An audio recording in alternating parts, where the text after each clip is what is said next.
You're listening to Civic Media. You can tune into any of our live shows on any radio station across the state with the Civic Media app. Find us in your phone's app store and listen anytime, anywhere. Good morning. Welcome to Matt Nair on Air. Jane Matt Nair, Greg Bach, and Calvin Butenoff coming to you live from our home at Radio Park in Racine. You can always join us. Call or text. The number is the same at 855-752-4842. You can also leave a comment if you're watching on the live stream on Facebook, YouTube, and what used to be Twitter. It is Friday, so Dan Schaefer, Civic Media's political editor and also the creator of the multi-award-winning Recombobulation Area, he's going to join us at 9:30. Brand new time, even more Dan, 75% more Dan Schaefer. Where did I get that number? I made it up. And it costs you the same. Free. Absolutely free, yes. So Dan Schaefer joining us after the 9:30 news. We're going to talk certainly about the widening of I-94. Because we need that. Folks, we need that. We need 8 lanes. And the No Kings protest. Correct. Which we have spent the last couple of days talking about, largely because the reaction from the right has been measured, so extreme. Measured and logical. Right. And, oh, my goodness. I'm really glad to see them supporting the exercising of free speech as guaranteed by the Constitution. Yes. And let's about toning down the rhetoric. Oh, yes. Yes. The White House press secretary really toning things down, talking about the No Kings protest. So we will be kicking that around with Dan Schaefer after the 9:30 news. Also in hour number 2, very end of the show, we'll wrap it up as we always do. With This Shouldn't Be a Thing. Today it's the I Feel the Earth Move edition. Yeah. Literally. So stay tuned for that. We're to start off, though, with an article from the Wisconsin Examiner. Baylor Spears with the byline, DPI data shows general aid decreases for public school districts, increases in voucher enrollment. We talked about this a lot. The amount of dollars, taxpayer dollars, that are being sent to voucher schools. So we're funding 2 separate school systems in Wisconsin. And we have been for a long time. DPI came out with its 2025-26 general school aid data this week. 71% of public school districts will get less general school aid this year, but over $350 million in general aid will be diverted to voucher schools.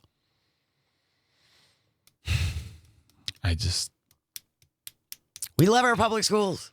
We love our public schools. We just don't like to pay for them. No. Well, I don't like to pay for other people's public schools. I love my public school. My public school is amazing. But that one is terrible. That one's awful. Don't. Democratic lawmakers have repeatedly called for increasing general school aid, blaming the GOP for the numbers during a virtual press conference yesterday.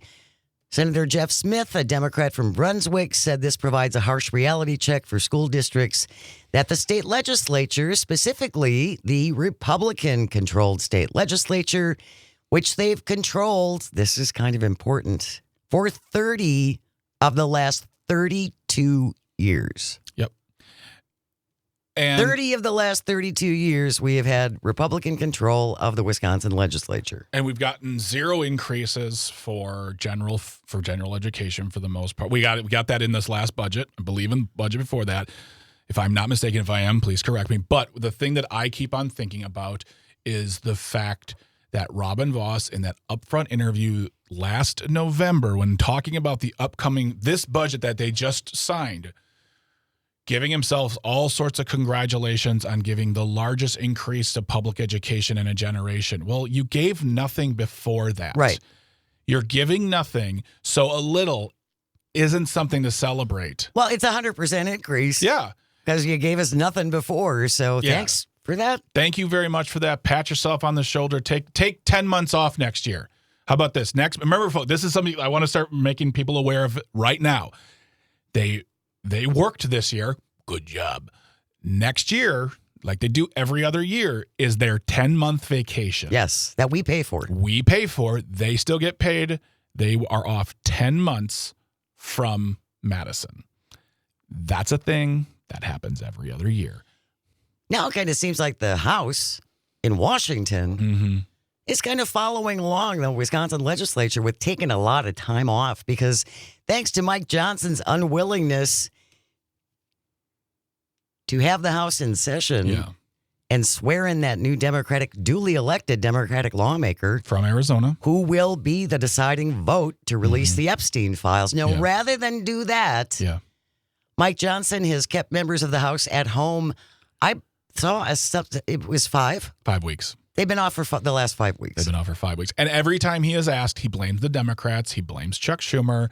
He says that we cannot swear in this legally elected official, Congresswoman elect, because they're out of session. Well, that's not true because they've sworn people in before. They have. When they were out of session. When they were Republicans. When they were Republicans. Oh, and Jane also when they brought their families here. That's right. The families are here. So, oh my God. This Arizona lawmaker could bring her family. I'll come. I'll be like, hey, I'm your cousin. Swear her in. Yeah, it's and he has said we'll get them sworn in when they're back in business, when they've come to a deal. So now he is trying to extort like this. Well, and the thing about that, and we're diverting a little bit here. Sorry. But the thing about that is the Republicans are not willing to give on anything. No.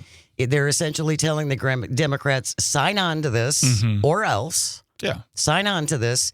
Later, after you sign this, we'll come up with something about the ACA. Mike Johnson said yesterday they have pages and pages of a plan. Greg Bach, did you know that? They have pages and pages of a plan to replace the ACA. It's just not ready to be released yet. I'm sure it's coming out in 2 weeks. 2 weeks. You're right. We did divert. That's on us. Back to what's happening in Wisconsin. But this is indicative of larger problems, though, when we're seeing at the state and the federal level. You want to do something about it? myvote.wi.gov. Call your leaders and tell them that you want good schools. Tell them that maybe you're tired of paying for 2 school systems. If you'd like to know where your tax dollars are going as far as how much from your school district is being diverted tax-wise to the private voucher program, to the school voucher program, I should say. That's the school voucher program.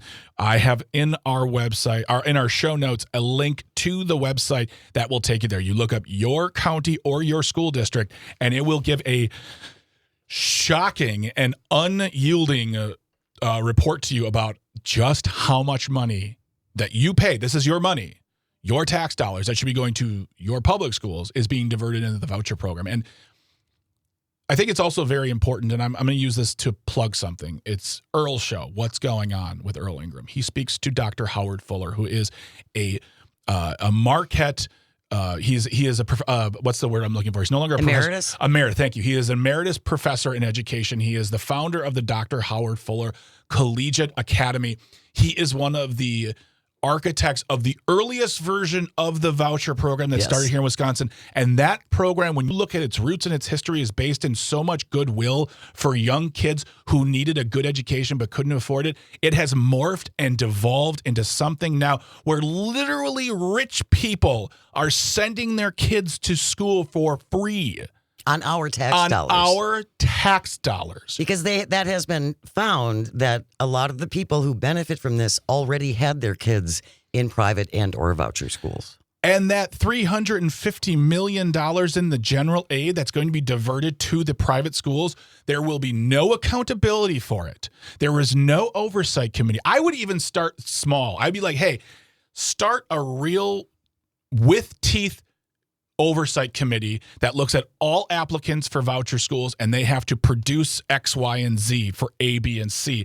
Okay, there's a start. There's nothing, no oversight whatsoever. And that's been my problem the entire time with voucher and private schools. Yeah. If they are going to receive public monies, yeah, taxpayer dollars, and a lot of them are religious institutions. Yep. If they are going to receive taxpayer dollars for education, then they should have to have the same reporting standards that public schools do. And they don't. Yes, absolutely. I think that's wrong. I agree. And I think more people, and it's amazing, and this isn't a critique, it's just a an observation on just what's going on in our lives. How many people don't know when you say school vouchers? They don't. It's kind of a off in the distance. You hear about it, you know about it. You're like, yeah, I don't really know much about it. But when you tell people you are funding a second school system with your tax dollars to the tune of hundreds of millions of dollars, Lots of money. I think that, and then on top of that, Jane, I, who have nary a child, go to the polls and vote yes to raise my property taxes on my home so my school system can get funded. We voted no on it, but I also understand that too. At some point, the people are going to say, I'm tired of, like, I'm already paying my tax dollars in. That tax dollar money should go to the schools. It's supposed to be going to public schools, yes. Why am I now having to pay more in property taxes to pay for my schools? It makes no sense. And it is reflective of a GOP leadership that has done all it is to vilify, demonize the public school system, the teachers, and the students, really. Well, they want to kill public schools. They want to destroy public school. They've been trying to kill public education for a really, really long time. Mm-hmm. And Linda McMahon is now the head of the Department of Education. Linda McMahon. Yeah. And they want to destroy the Department of Education. Yeah. So, yes, that's long been a goal. Senator Jody Habush-Sinkin, a Democrat from Whitefish Bay, says the system that our state has been forced to adopt isn't sustainable. Instead of state funding, school districts in Wisconsin have to raise property taxes through referendum to meet their financial obligations. And this includes paying staff salaries, publishing educational materials, and building costs. And let's not forget as well that a lot of our public school teachers have to help bring in their own supplies. Mm-hmm. Yeah, none of them. I mean, these referendums to raise property taxes and any money that's given to the system that's, funding. Well, they're not funding K-5 through 12. This new budget will not fund that. It will fund private schools, but not our public schools. My point being, none of these teachers are getting rich. None of these teachers, not by a long shot, are buying Mercedes-Benzes. None of these teachers are buying their third cottage on the lake. They are struggling, scrimping, saving. They need help and they need recognition, and we're not giving it to them because our Madison lawmakers are taking this money and diverting it into schools that should not be getting it, to people who should not be getting it. And I'm tired of voting my property taxes up. But I do because it's an investment, but I'm sick of it. And I want Robin Vos and his cohorts to get off their butts and do something about it. They won't. They probably won't. They love what they've done. $350 million. That's a good job. Well, their donors will be happy. It's the largest injection since the last time. We'll continue this conversation, and you can join in as well at 855-752-4842. Voucher schools, public schools in Wisconsin. Who's getting the most taxpayer money? That's on the way. Stay close. You are listening to Matt Nair on Air. This is the Civic Media Radio Network. You're listening to Civic Media. Stay up to date on the latest news and information for your local community and Wisconsin by signing up for our free email newsletter. Visit civicmedia.us/email to get started. Good morning. Welcome to Matt Nair on Air. Jane Matt Nair, Greg Bach, and the Calvinator on the board, coming to you from our studio at Radio Park in Racine. You can always join us, call or text at 855-752-4842. Leave a comment if you're watching on the live stream on Facebook, YouTube, and what used to be Twitter. Dan Schaefer, Civic Media's political editor and creator of the Recombobulation Area, joining us after the 9:30 news. One of the many things we will be talking about with Dan will be the roads, I-94. Yes. More Dan today, and more roads in Milwaukee. And more lanes. So we're going to talk about that. Also, the No Kings protest. And, those naughty boys. 31, 32, 35 years old. We'll be talking about those rascally boys in their chat, just being boys, apparently. So that and much more on the way with Dan Schaefer after the 9:30 news. But we've been talking about the amount of tax dollars that Wisconsin taxpayers pay for vouchers and voucher schools instead of public schools. Department of Public Instruction out with data on the costs of the voucher programs. So the cost for Wisconsin's voucher program for 2025-2026, $700.7 million. About $360 million of that cut from general school aid to go towards private voucher schools. We got a text from Marlene listening in Waukesha right now. It said, please address the fact that some, quote, voucher schools, unquote, are owned by for-profit companies such as National Heritage Academies that run the schools with taxpayer funds and provide incomes to their owners. So, yeah, they're enriching themselves off of our tax dollars. Oh, yeah. With no oversight, none whatsoever. And here's the thing that, for me personally, that sickens me the most of all of this is they can take voucher money, they can admit a student, and if that student doesn't adhere to their whatever their handbook, whether they are queer, whether they're trans, whether they are something else that doesn't fit in their milieu, they can throw them out with no questions asked and keep the money. It's nice how that works. This is a grift. This is a dodge. This is the biggest. This is offensively bad to me. I hate this because it is literally, once again, taking the idea of Dr. Howard Fuller of Milwaukee and some other individuals, a very simple idea. Let's help some poor kids get an education. Which is what they were intended for. It's going to be tough. There'll be discussions. It's a very big ask, but now it's not even an ask. The GOP in Madison are just taking 700, how much? $700 million. $700 million of our taxpayer money from our general school aid to private schools. I don't know why this isn't on the headlines every night of a huge. You want to talk about waste, fraud, and abuse? Let's start there. Let's just start right there. Well, again, I don't understand why, if we are giving them public money via our tax dollars, why they do not have to follow the same kind of requirements that public schools, who also receive our tax dollars, have to have. Yeah. Why are there two different systems involved? That seems wrong. This seems counterintuitive. It doesn't seem like a person who would do this would have a good education and can do math and long. It's just. Well, and in the meantime, we are still having problems attracting teachers. But MPS, Jane, has a fix. MPS, this from Lori Linan in the Milwaukee Journal Sentinel. MPS now offering $1,000 bonuses for retired teachers to come back. There are 83 teaching jobs still open at MPS over a month into the school year. So they're trying to lure back retired teachers by offering them a $1,000 bonus. Again, I go back to blaming Scott Walker, who demonized teachers under Act 10. The vitriol and horrible things he said. Takers, not makers. Oh, that's right. They're takers. Moochers. And I don't think that's changed. And I don't know why anyone at this point would choose to go into education. If this was $1,000 bonus to bring people who were teachers who left back into it, but I know retired teachers, you couldn't bring them back with $10,000. They retire for a reason.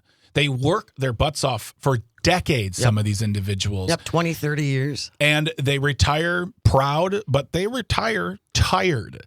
And I don't think $1,000, which, by the way, $1,000 and you guarantee I don't have to use that money to pay for my school supplies too.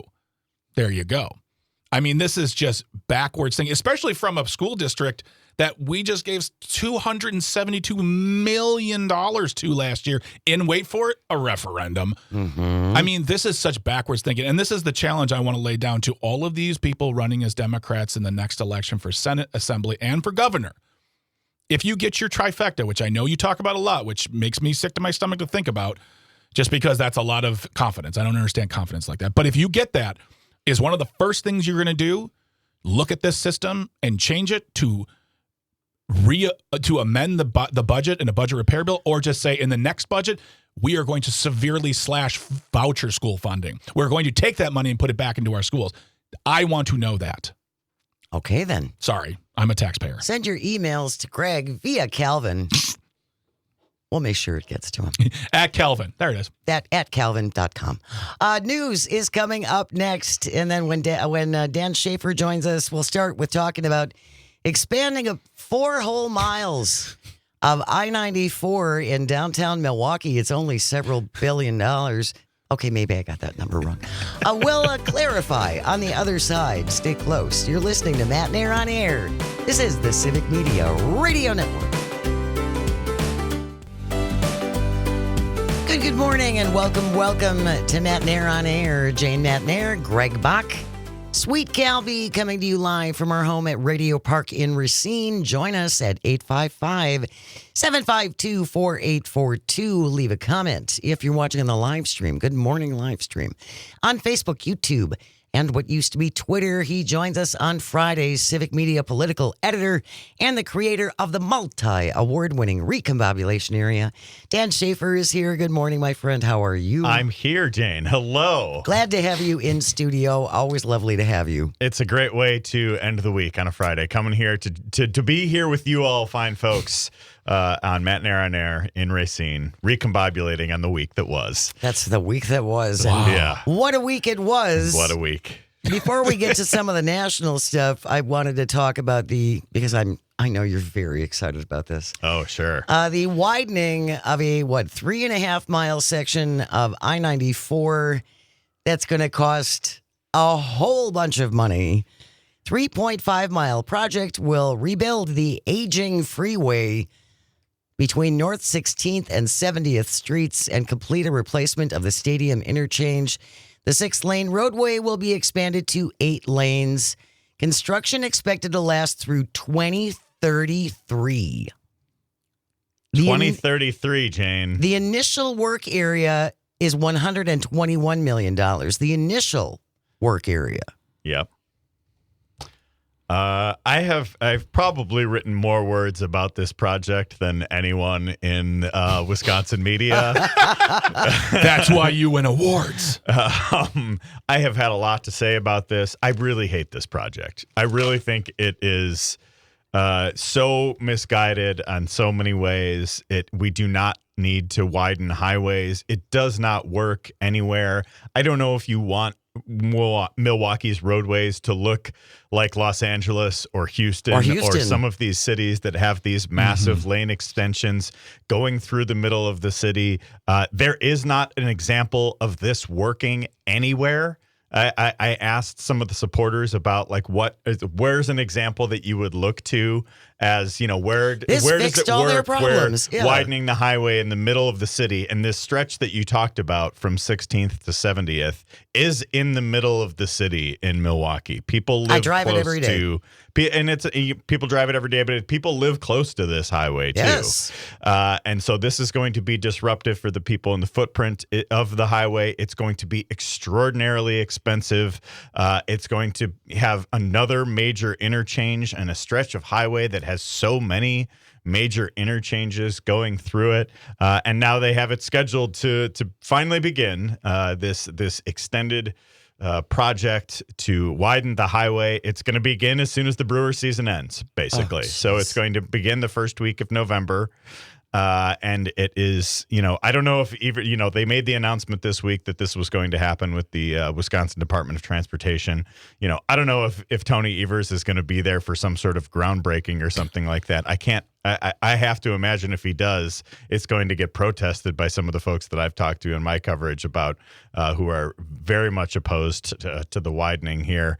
And 8 years, that's the minimum. That's the optimistic. We know it will take view longer. Of this yes, because we know we it will just take longer. lived through the zoo interchange reconstruction, which went way longer than they initially planned, and I feel like in some cases is kind of still going because they're still doing some of the construction and a few of the kind of interchanges just north of the large interchange, right? But yeah, so for those who might not know, I wrote an extended series on this now 4 years ago called Expanding the Divide. It is a multi-part series on the future of I-94, and that one won several Milwaukee Press Club awards. And also, we tied in a number of other things kind of with that, and I think really raised the salience of this issue in a lot of different ways. Obviously the outcome is not one that we wanted, but I just I think there's so much to this project, and now I don't want to be the guy that says I told you so for 8 years that this is going to be a bad project, but I think both Democrats and Republicans were supportive of this. Governor Evers' office was supportive of this. Legislative Republicans were supportive of this. I guess the one thing that they can agree on in Wisconsin is that we need to give the Department of Transportation as much money as they want, especially if it screws over Milwaukee residents. Well, and because they subcontract this to a road crew. Mm-hmm. Is that the Michaels Corporation? It very well could be. Yeah. I mean, they have like this low bid, kind of process with that. So, it often is the Michaels Corporation because they can make those bids. But yeah, it's, that this is the one thing that we've decided that always will.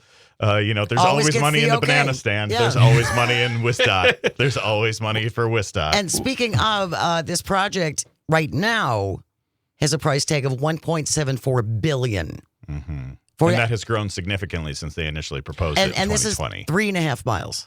Yeah. 3.5 miles.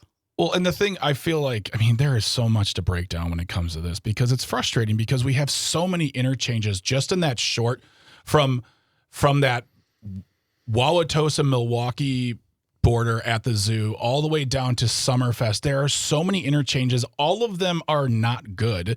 And they keep on thinking that let's redo it and try again. And maybe that will be the fix. No, it's not the fix. And we know, like right now in Milwaukee, when you're heading southbound, there's a bunch of. It feels like everything's under construction again. This is the thing. It never ends. No. With these road construction. We paid, I think, over $500 million to redo parts of I-43. North of it, there's this $1.7 billion, which I'm sure will be north of $2 billion by the time this project is done. Yeah. This to reconstruct this freeway, and it strikes me as something that's kind of funny about this as well is that there's also this debate happening in Milwaukee about the future of the streetcar, because one of the aldermen said, hey, we just need to stop funding this. That's $4 million a year for the streetcar that the city pays for it. It is 0.2% of the city's annual budget. It's minuscule. It's a rounding error, right? Almost. And at the same time, there is going to be more outrage over the city spending $4 million on a streetcar project than the state of Wisconsin spending $2 billion to widen the highway in a place where it absolutely is not needed. This is a question I could have. I'm sorry I didn't ask you sooner because I'm sure we get the numbers. But if you think about from when Scott Walker got into office and we started widening 94, that huge project that was supposed to take 10 years, it didn't. How much money has Wisconsin paid just in major road, not all of them, but just the interchanges, the widenings, all of these major projects? How much has Wisconsin paid for that? And what have we gotten out of it? I mean, we've got wider roads. Great. I still get stuck in traffic. That was the whole thing. It's like with wider roads, there'll be more. It'll move faster. No, there's still going to be. If there's an accident, you can have 12 lanes on a side. It's still going to be a mess. I don't understand. We talked about this on the air once, just you and me, and it just feels like every time, like why can't. We live in 2025. Engineering is a marvel. They have tons of examples on which to base their designs. Why do they have designs and then say, we got it wrong, let's do it again? Why can't they nail it the first time? Because they don't consider the actual alternatives, and they're just locked into this plan of road widening. We've always done it this way. We've always done it. We've always done it this way. Right, Jane. Yes. 855-752-4842. Especially if you drive that section of 94, we would love to hear from you. We're talking about I-94 from 16th up to 70th. That section, which is like you said, it's right in the middle of the city. It is narrow. My problem with this, people drive like maniacs the way it is now. The speed limit from AmFam Field all the way down east is 50 miles an hour. Yeah. No one drives 50. No. If you drive 50, you're going to die. So we're going to widen it to 8 lanes. So now people can drive 90. That's going to be great. That's really going to help everybody. And the thing too is that I do think it's funny that like the speed limit in Milwaukee County on the freeway is 55 and everybody is going at least 70, and then you get into Waukesha County and the speed limit is 70 and everybody's going 55. Yes, Blue Mound Road is a whole nother discussion. Oh my God. Blue Mound Road is a whole nother It's discussion. suburban Fast and Furious, my God. Christy in Eau Claire texting in says, why is road construction worth more than fixing lead pipes in Milwaukee? There's a great question. That's a good question. The question I have, I asked you when you first brought this to me, because it's not just the 94 project. They're also going to be starting the massive National Avenue project as well, which, I mean, I don't even want to come to Milwaukee anymore. But what is this going to do when we're widening these roads? What is it going to do to the housing, to the people who live in that area? I don't imagine it's going to knock homes down, but it's going to change the landscape of things. Well, aren't those cemeteries still in the way? Yeah, so there's a cemetery right near the Holly Road exit. Yep, and great big cemetery. Military cemetery. Yes. Yeah. They can't move any of that. Scott Walker administration proposed moving some of that when they initially proposed this I-94 project back in the 2010s.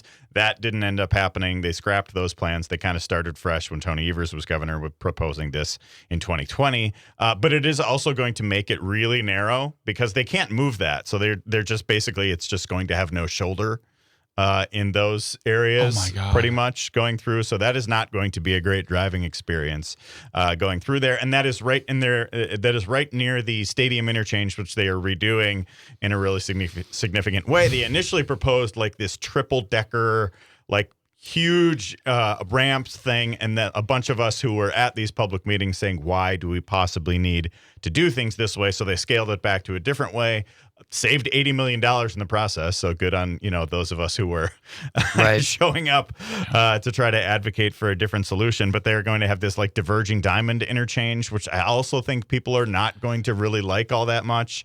And then there's also the connection to the Stadium Freeway, which is this unresolved project, which is somehow not connected to this because I think it all needs to be one project. Yes. If we're going to reimagine the Stadium Freeway along Yes. with the Stadium Interchange, like making these two separate projects also doesn't make sense.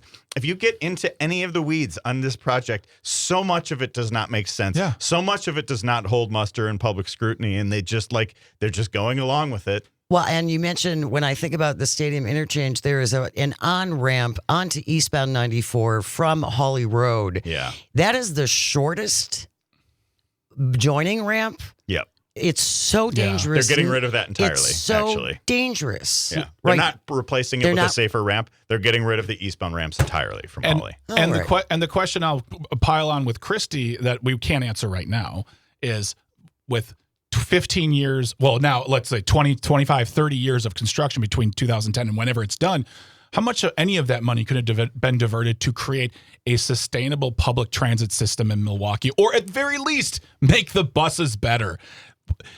Billions of dollars to get people on the roads. We could have a train of some sort, or a better, a more extensive hop, something. No, it's got to be roads. And it's because of the lobbies. I went through this with my boss in 2009 with the expansion project. We need better mass transit, and we could get the money, but they want to spend it on roads. 855-752-4842 if you'd like to join the discussion. Richard and Tom, I see you. We'll take you on the other side. Stay close. You are listening to Matt Nair on Air. This is the vast, statewide, countrywide. You can pick us up in the Philippines on the Civic Media Radio Network. You're listening to Civic Media. Find the latest news, information, and archives of all your favorite shows on the Civic Media website, civicmedia.us. Good morning. Welcome back to Matt Nair on Air. Jane Matt Nair, Greg Bach, Dr. Slide on the board. Coming to you from our studio at Radio Park in Racine. Join us at 855-752-4842. Leave a comment if you're watching on the live stream on Facebook, YouTube, and what used to be Twitter. Dan Schaefer is here, Civic Media's political editor, also the creator of the Recombobulation Area. We're talking about the $1.74 billion west leg segment of I-94 that they're going to be starting November 3rd. Planned long-term closures include one lane in each direction, the Hawley Road interchange, southbound 175, 68th Street ramp to eastbound 94, the ramp from 175 to Frederick Miller Way. That's going to screw me up in the morning. Yes, and so it's going to start and last until 2033. So if you'd like to join us at 855-752-4842. Richard from Waukesha has been very patient. Good morning, Richard. What do you want to say? Good morning. I think the people are going to have to start thinking about stacking lanes above. You know, the invention of the high rise is a economical invention, and you could either put buses or trains up above, and it creates more footage for less cost. Well, as Dan said, they entertained the idea of a triple-decker thing, and it ended up being not feasible. And so the Scott Walker's administration proposed this like double-decker version of the expansion of this freeway, and it was far, far more expensive than it would be to just widen the lane and all of that, or to not widen the lane. Also less expensive. But yeah, that's it. You know, so I think we should be more open to creative solutions though than just saying, well, Widen we've the always roads. done it this way. Let's widen it. It's never worked anywhere, but maybe it'll work here. This time will be different. Yeah. Right. Tom from West Dallas. Good morning, Tom. Thanks for joining us. What do you want to say about this? Good morning, everyone. I'll try and make this quick. I got a few points. First, back when they were widening 43, Earl had about talking about this, and basically I told him all that widening 43 is going to do is get people who live in Mequon home about 5 minutes quicker. Yeah. All that money being spent, and they're still working on that thing, and it drives me insane when I go down either 41 or 43, and I see nothing happening, or I see maybe 3 people working on it. For that kind of money, I-94, the amount of money they're spending, they should be working on that 24/7. Yeah. It's such a major artery, and to close it down and screw it up for that long, how much commerce is lost by truckers and people who have places to be having to be held up in traffic because they're just sputtering around on all that. That drives me insane. And real quick, about you were talking about rail and all that. There is an abandoned rail line just south of 94. There's no reason, it's a bike path. Now, there's no reason why they couldn't utilize that and run that. Starts up over by UPS on Blue Mountain Road. You could run that all the way down that way with parking and everything, and run that right down to like Canal Street and right down to the intermodal station. There's no reason why that couldn't be, because it goes past the stadium, it goes past everything. All these attractions they could run by, and people would use it, even to get to a Brewers game. Oh, yeah. Yeah. Thanks a lot, Tom. We really appreciate it. We have what we spend money on. If we spent $2 billion on rail in Milwaukee, people would have options to use rail or buses. Remind me who killed the rail project. That'd have been Scott Walker. That was Scott Walker. Well, That's right. And Tom brings up a good point, too. You're going to have the 94 project. You're going to have that smaller project. You're going to have the national project. And 41 is still under construction. Yep. Like, there is so much happening in Milwaukee County. It's going to be, it's going to be impossible. And this project during the Brewers season, it's going to be a nightmare. That's why they're stopping it. That's why they're waiting to start it after the season. Yeah, now. But even so, we're looking at 2033. This is going to be around for a really long time. Yeah. And it wasn't until I was actually reading all of these closures that I'm thinking, geez, I leave for work right now at 5:45. I'm going to have to leave at 5:15. I'm moving to Racine. Yes, but Jane, in 8 years, your commute will be 5 minutes shorter. Well, it's all worth it then.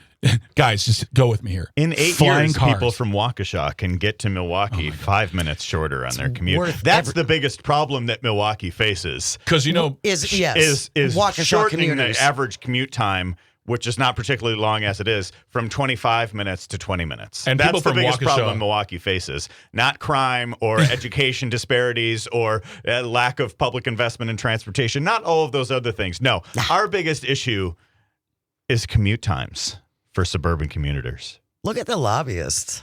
That's exactly what Right? it is. It is. Yes. Well, Yep. follow That's the money. exactly what it is. It's always about follow the money. And The who's- guy, actually, I interviewed the guy who was the lead advocate for this at the MMAC, and since getting this project passed, he became the lead lobbyist for the road builders. Shocking. The revolving door of lobbyists. Yep. Shocking. Yeah. What a great job. Should be a lobbyist. I can talk to people and get things done. I love lots of roads. News is coming up next. And then when we return, there's an article in the Cap Times that we're going to kick around. Also, the No Kings rally, which is set for tomorrow. One side seems very, very upset about this. I wonder why. Do you think they'll have a Yes Kings rally? No, a Yas Kings. No, it'll be please, King. Please, King. Stay with us. Bring your boots. Look, you are listening to Matt and Air on Air. This is the Civic Media Radio Network. We'll be right back. The national news cycle never stops, but it can be hard to find news about your local community. Civic Media is dedicated to providing quality local and state news coverage across Wisconsin. With the Civic Media app, you can get notifications about local stories that matter to you and your community. Find the free Civic Media app in your phone's app store and choose notifications from the menu to tell us what kind of news you want to hear about.